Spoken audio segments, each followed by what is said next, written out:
let's start the local stories, of course, whereby Sports Club Villa, all is not well at Sports Club Villa. We have, over and over seen this happen. We have had this, all over the news. Teams in Uganda Premier League, talk about the big league struggling financially.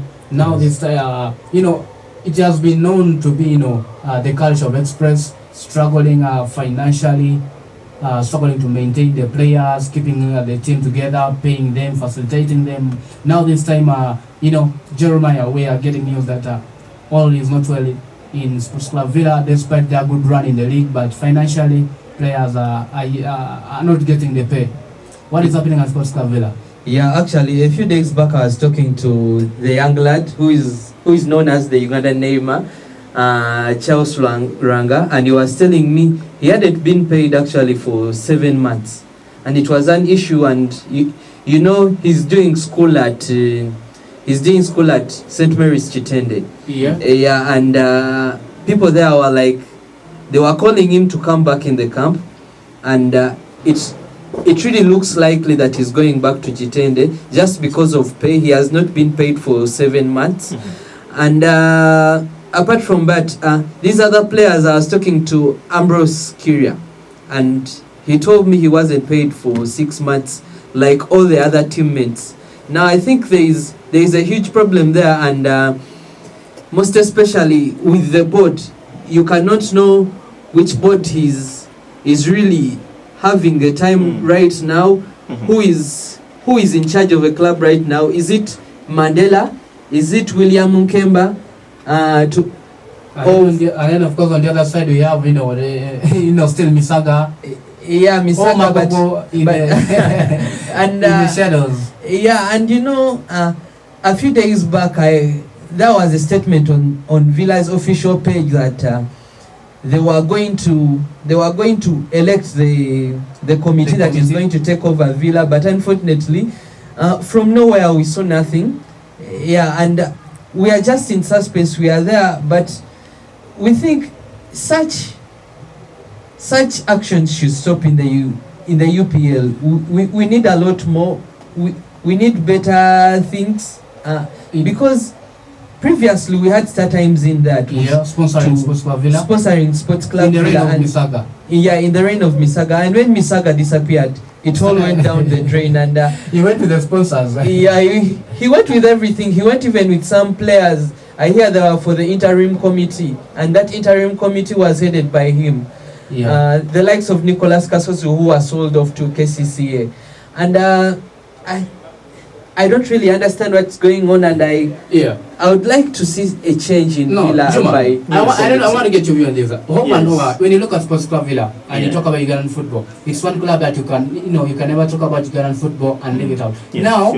Same as Express. Now, at this point of time, we are getting in. It's not news because we have seen this over, happen before. Do you really should Sports Club Villa be among those clubs struggling for payment, and then you look into the side of a club like Proline, that seems to be stable for you don't hear that really much complaints. The likes of Chetume, you don't hear this kind of shit. Why is this happening in Sports Club Villa and not happening in teams like Chetume? Yes, I think it's quite disappointing as you said, as I mentioned. It's a little bit hard if you're a Ugandan fan of football of the Uganda Premier League. Then you look at top flight teams like Sports Villa, and then we look at their position in the in the Uganda Premier League. They are number 3 with 46 points. So it brings you back to how and then will you ask them, like a question of struggling, because trust me, you cannot be in that position of number 3 and yet other teams that are struggling are financially down, but of course they are down. They're they're not actually doing well. I don't think the problem is about it's about money here. I think there's a problem technically that needs to be handled as Sports Villa's technical team. Somebody will be asking, why are you talking about technical thing if it's not about money? I think because the money aspect is there. We know very well. It's quite disappointing that a player comes out and clearly says that I've gone 5 months without being paid. It clearly shows damages the reputation of the club.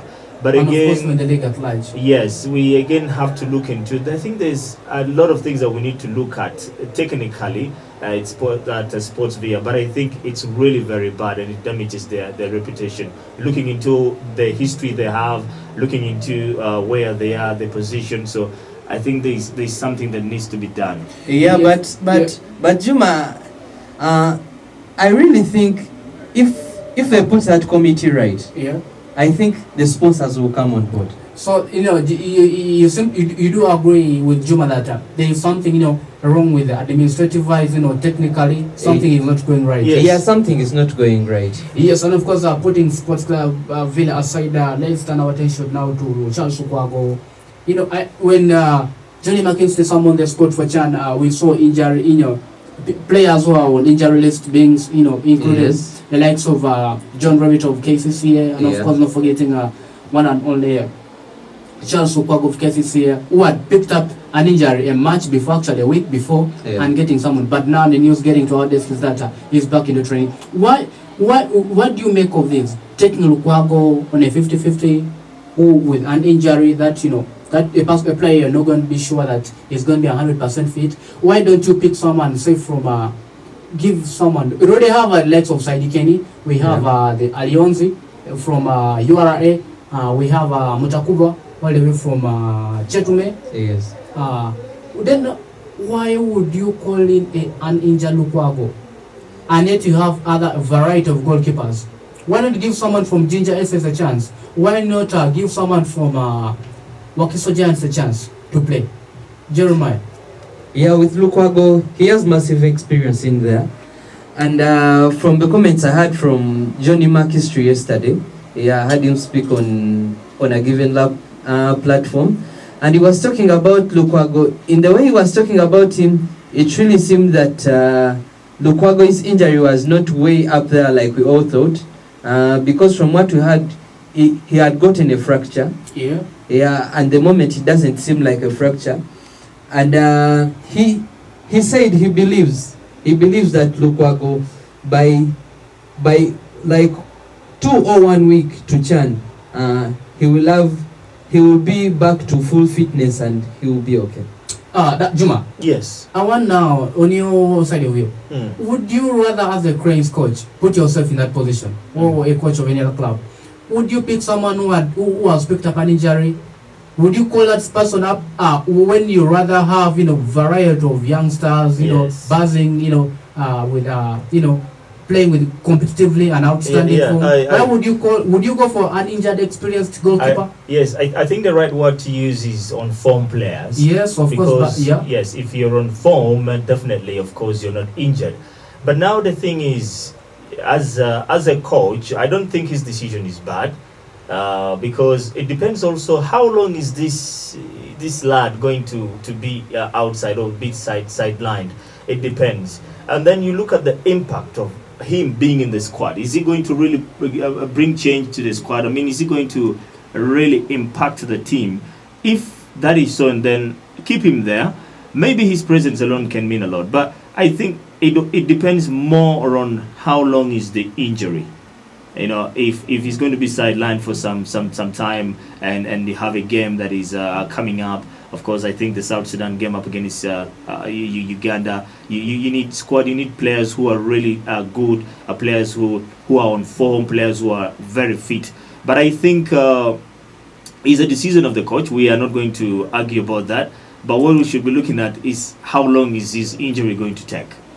If it's going to take much time and it's going to maybe cause discomfort among some players in the team, I think the coach should revive his decision and then call in other players. But I don't also think what you're saying, you should bring in players from Wakiso from where. If you have someone riding on a high, on good form. No. Yeah. The coach sees who goes with his style of play. Okay. Yeah. The coach knows who exactly moves. I think Jerry can agree with me. Yeah, actually. Just like you saw Bakole missing out and it deserves to be there.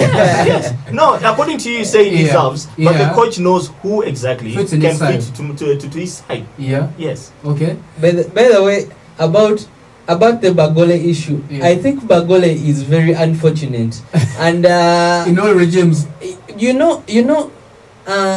Makistri has watched a few Busoga United games, and those few Busoga United games he has watched, Bagole has not performed to his expectation. Just like what happened to Disabri and Nelson Sekatuka. Yeah. That was the same issue that is happening to Bagole and John Makistri. Yes, and of course, putting that sort aside, continuing with our local stories, of course, we had one and only Patrick Henry Kadu yesterday finally getting onto the score sheet after changing, clubs from RS Balkan of Morocco to, the Egyptian Premier League where he plays for Ismaili, and of course, he was taking on Alan Chambade's team, El Guna. He gave them the lead actually. And before later, El Guna, coming back to equalize. I want to start with you, Jeremiah. What do you make of Kadu finally getting onto the score sheet ever since he turned professional? We went for professional football outside the country. Yeah, Kadu. What I can say about Kadu hasn't been in good form, and since he went to Egypt, he has been switched in two different positions, which doesn't show a good. I think he went to Morocco, not Egypt. At first he went to Morocco, and then later he crossed over to Egypt. Yeah. He was switched around in different numbers. He was once used as a winger, in there, and it didn't really work. And I think the Moroccans really did get what they want. But now him getting a new club and getting back on the score sheet right in there is a really good omen right there, and I would urge different Ugandans to keep an eye on him, even if he didn't make it to the national team squad. I would like to see more from him. Yes, Juma. You see, I think getting back to the score sheet will also depends on how long is it going to continue with that form. Because I cannot be impressed with a player who have moved from club to club and is struggling in these Arab countries. Egypt is not all that different from Morocco. When it comes to the tough leagues and the facilities, all that thing. But I think consistency matters with our Ugandan players. You have to make sure you play consistently, and then you have to impress the team consistently. You have to play all the time and score more goals. Kadu has been a very good striker. I've been following him in the AFCON and also moving into Morocco. But I think sometimes he is not that quick striker who can adapt into some games easily and can bank you a lot of goals. We even seen in the AFCON he's struggling to the way he scored a goal against Congo. It was then just disappeared. Actually, Kadu is this kind of player who will not give very many goals, but he will pop up once in a while, like in a surprise. Maximum of season, give you 10 goals. He's too good in the air. Timo, that's not what you should always do as a striker. More especially if you go out of home. You need to impress. You need to score as much as you can, because as a striker, people will always praise you of your goals, and the club will always maintain you there. The country will always pick you if possible. But of course, for you to have your to up your game and have more money, you need to make sure you score goals. No doubt, it's good to see him back, and we wish him all the best. But let him have that consistency. And of course, talking about this game in particular, we had both Ugandans starting. You had one and only Kadu starting, and then the other side we had Alan Chambad as well starting. And of course, continuing further with our local stories here, we had one and only McKinstry coming out to say that. He's coming out to say no to players without clubs. He's not gonna call up anyone. He's coming out to change things. We recently have had the likes of Hassan Waswa, likes of Dennis Uma being untouchable. Whether they have clubs or not, they always get a call up, to come and represent the nation. But this time we have Johnny McKinstry coming out to say no, I'm not calling anyone who is clubless, because these people have issues with their fitness levels. And of course, in particular, we're talking about Murshid Joko. He wasn't called up for this game, and he had been one of those reliable players that Cranes has been looking up to. What do you make of this choice, Juma? You see, one thing, Timo.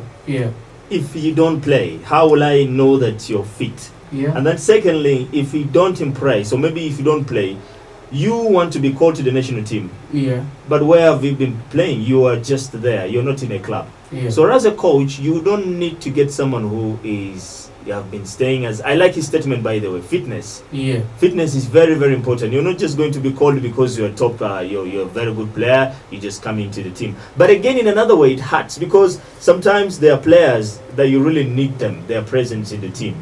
Much as we need them maybe technically, we don't need maybe Juku. Someone would say Juku is not all that a best player, as you say, maybe to the Ugandan to the Ugandan squad. But again, if there's anything that he can do best, I think we're going to miss him in that area, the way he is good at.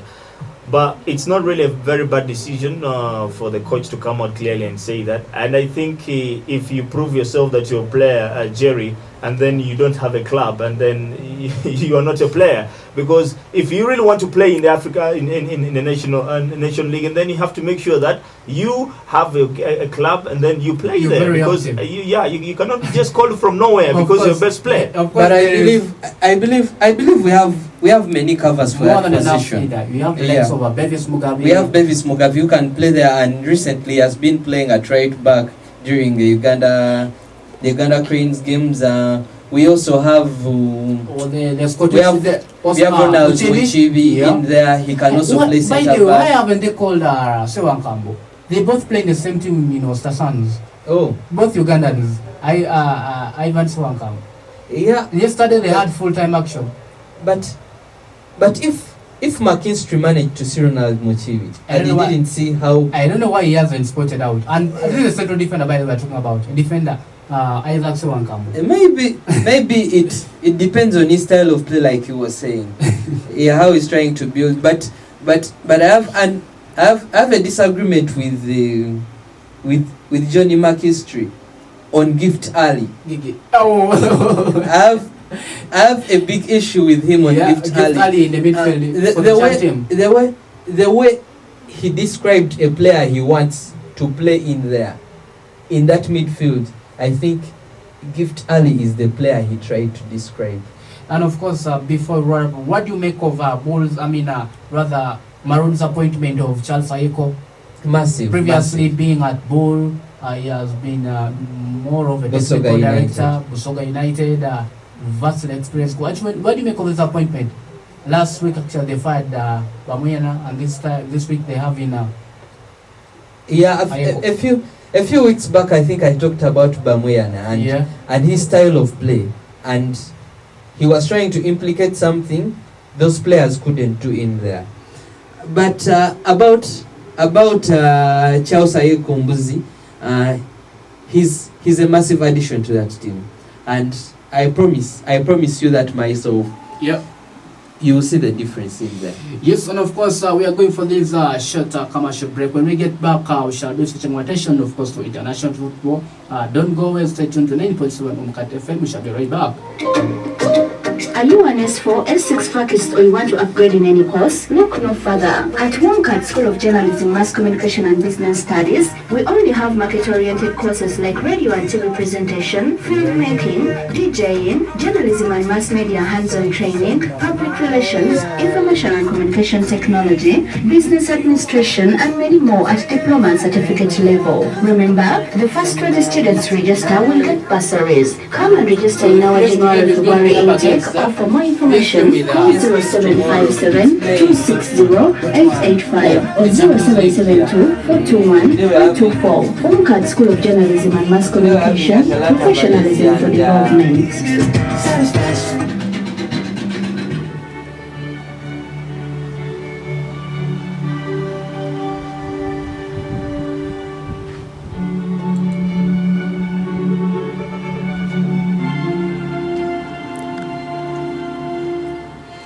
Oh, well, gentlemen, welcome back to Sports Talk Arena, and of course, we're changing 90.7 Umkat FM.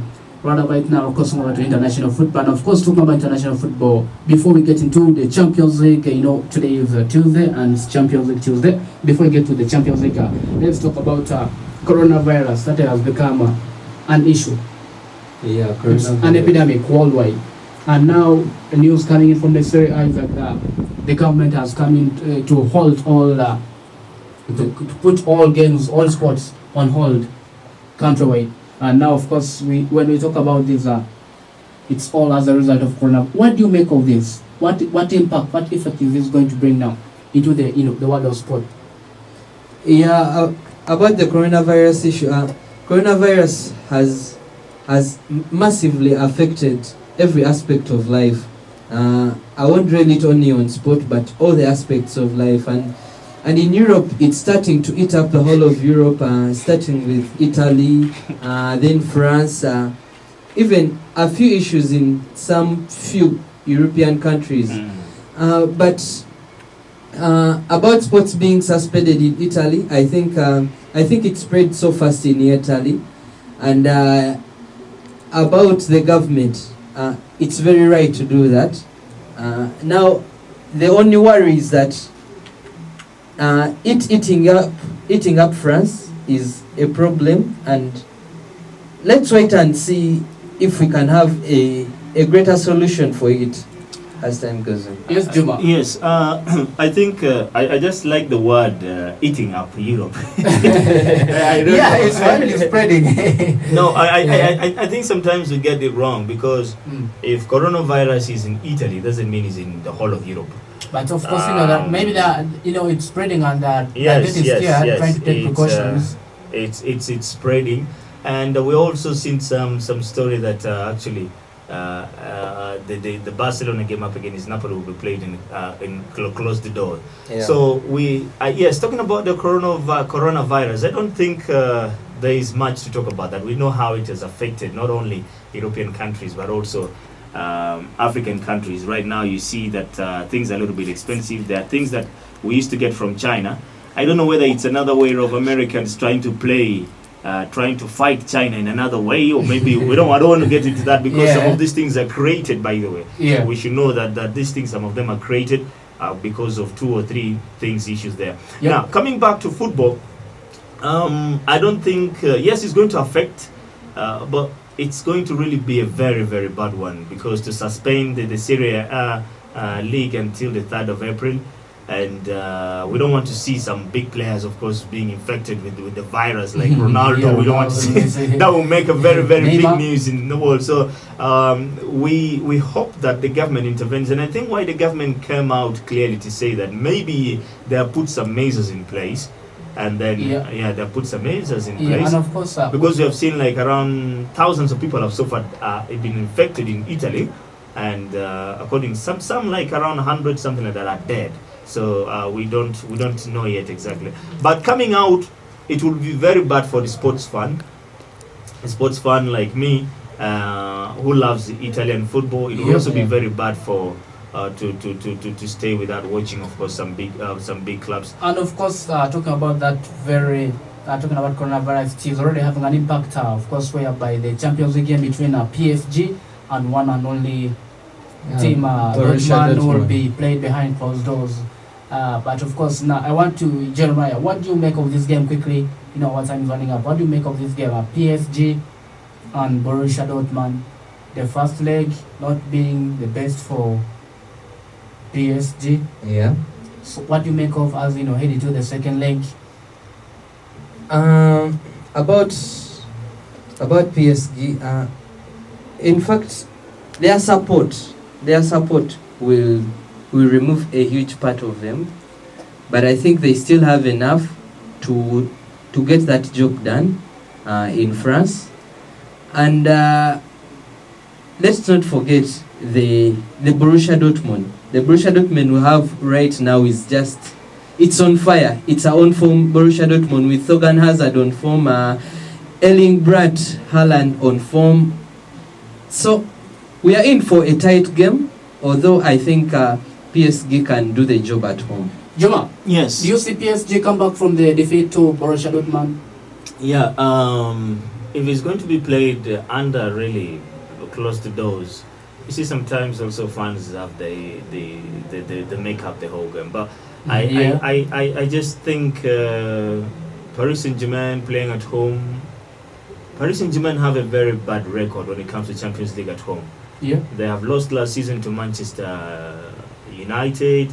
They have not gone to the quarterfinals in more than years right now. So it's going to be very hard for them to really bounce back or and beat, of course, Borussia Dortmund, a well-sided team with Sancho, with likes of course, yes, Haaland, yes, and then you have Reus. You see, so it's going to be a very tough one, but we want Paris Saint-Germain this time to go ahead, at least to show something to Europe that they can be they can be best side, because they have all things to really take them to the next. Do you think we'll go to the next round? Well, I don't see them going to the next round. Jeremiah? I see them advancing this time. I don't see them. Of course, the other game that we have today is RB Leipzig will be hosting one of the Tottenham Hotspurs, having come to London and surprised through Timo Werner, surprising Jose Mourinho that, hey, mister, we can break the bus down. So this time, Tottenham Hotspurs will be away in Leipzig in Germany. Jeremiah? Yeah, we are seeing two teams that play high intensity of football, although under Mourinho things seem to be changing. Yeah. But with RB Leipzig and Timo Werner in there, Thomas Schick and Christopher Nkunku, there is very tricky. Yeah, there is a connection in there that is trying to break down different defenses. Although of late they have been making lots of draws in Germany. After they shared the nil draw with Wolfsburg. Yeah, with Wolfsburg at the weekend. But with this match, I don't see Tottenham Hotspurs doing anything. Yeah. They are missing a lot in front on their striking force, and somehow in there it affects their back.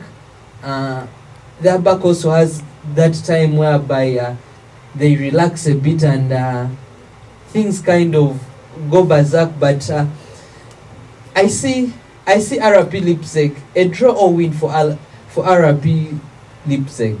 Juma, are you seeing RB Leipzig going through, or you're seeing Tottenham recover?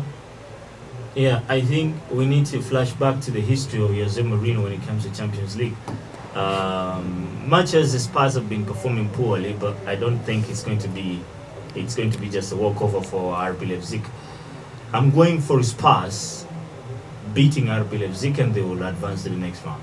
And our last, as we crown up the show, of course, our last game is Valencia will be hosting already, let me say, Atlanta. That is already a footstep into the next round. A footstep or two footsteps already into the next round. Yeah. Because the first round ended 4-1, thrashing of Valencia. And of course, running you through the fixtures of the UEFA Champions League, we have, of course, I've talked about already, PSG taking on Borussia Dortmund. We have RB Leipzig that will be hosting Team Tottenham Hotspurs. And of course, other fixtures, we have Valencia that will be taking on Team Atlanta. Of course, gentlemen, Barcelona will be up against one and only Napoli.